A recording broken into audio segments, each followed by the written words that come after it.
Side by side, we'll go 25 laps for the Upper Midwest Sprint Series. Traditional Sprint Cars green flag.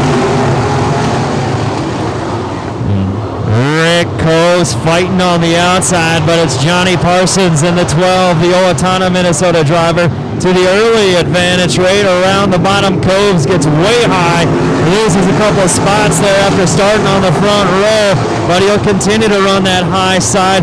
Brian Van Meveren in the 24 in the 3K of Gray Eagles. Jeremy Kurzman will take that advantage. Now Kurzman will slide behind as they're all behind the 12 of Johnny Parsons early on, couple laps into our 25 lap Upper Midwest Sprint Series. Traditional Sprint A main here on FVP Outlaw Showdown night number 2. Great battles throughout, side-by-side action through this 22-car field. As Giassi gets high there on the backstretch, he wheels it back in, now contact the 24 Van Meveren around. A couple pack up like sardines there in high turn number 3. The 24, it looks like, spun out in the middle of 3 and 4. A handful of sprint cars had nowhere to go. 3K of Jeremy Kurzman, and then the N1 of Ty Samper. As Jeremy Kurzman and Johnny Parsons pulls away again down the backstretch, Kurzman and the Kurzman Construction Spray Foam 3K looking to move back around the top side now to the inside of the 12 of Parsons. Side by side for that 5th spot goes Cahill, battling now in that 4th spot as he gets around Kuba on the backstretch. As the 00 of Kyle Finnegan pulls into the infield. 00 Kyle Finnegan off the track. Johnny Parsons leading since the opening lap, now 5 laps in, 20 to go for Johnny Parsons. You see if Giassi moving around the 12W of Kyle Wake and the 27 of Mike Walters on that top side. Nitro chassis number 11 of James Giassi. High banks of Cedar Lake Speedway. Rob Cahill now battling for that 3rd spot on the high side with Ty Samper. Ty Samper bobbles a little bit coming off of 4. Cahill at the line in that 3rd spot. Still side by side through turns 1 and 2. As Johnny Parsons slips up a little bit, Kurzman able to close in that advantage that the 12 of Parsons had. Kurzman now to the top side. Kurzman's going to lead down the backstretch in the 3K. The Gray Eagle Minnesota driver takes over the lead. 9 laps into the 25-lap feature, and that helps out the 78 of Rob Cahill Jr. to close up that gap. 3-time traditional sprint champ, all-time feature wins with 27, looking for his first one in 2016. He's wheeling and dealing side by side now for that 2nd spot.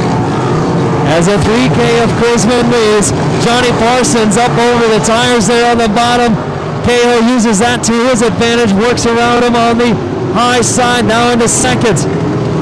Looking to chase down the 3K of Kurzman.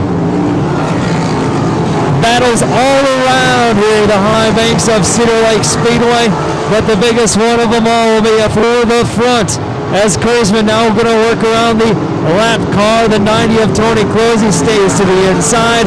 Kurzman able to use that to his advantage, kind of as a pick and dive to the inside.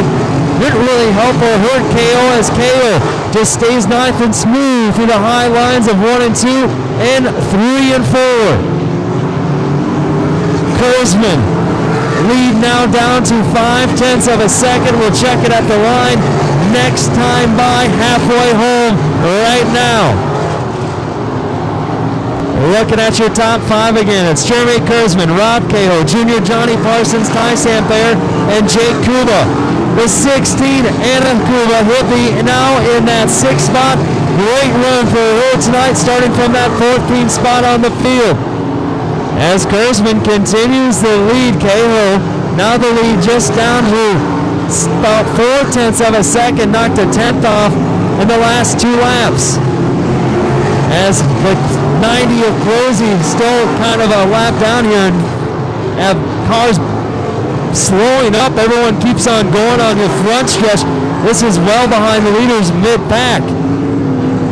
As the 3K of Kurzman continues to lead over the 78 of KO, as James Giassi, Jake Kuba, Brian Roach, Scott Brandt, Hunter Custer all battling. Giassi's going to go 3 wide and split the field. But Kurzman continues to lead down the backstretch. KO knocking on the door. As Hunter Custer now into that 6th spot. As those 4 or 5 cars battling for that 6th spot.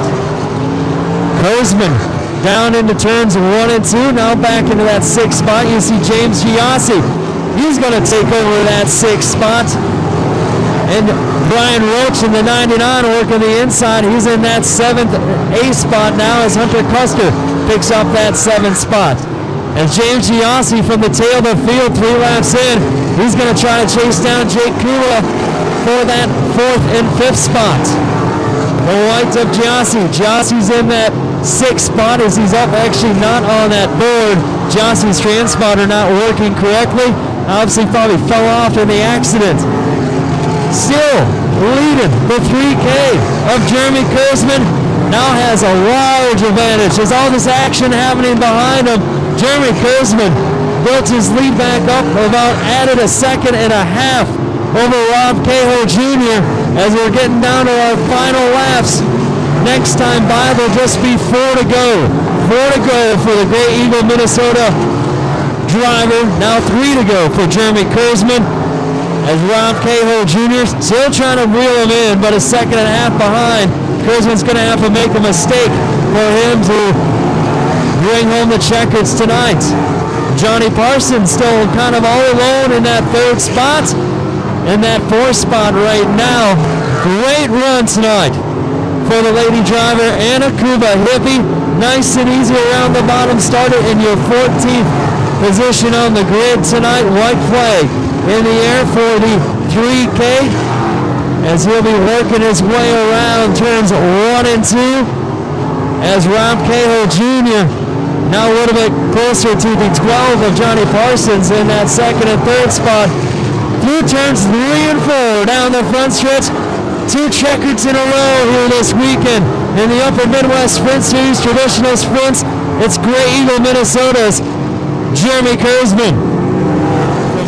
Always fun to support racing with your family involved, and Jeremy Kurzman does a great job of that.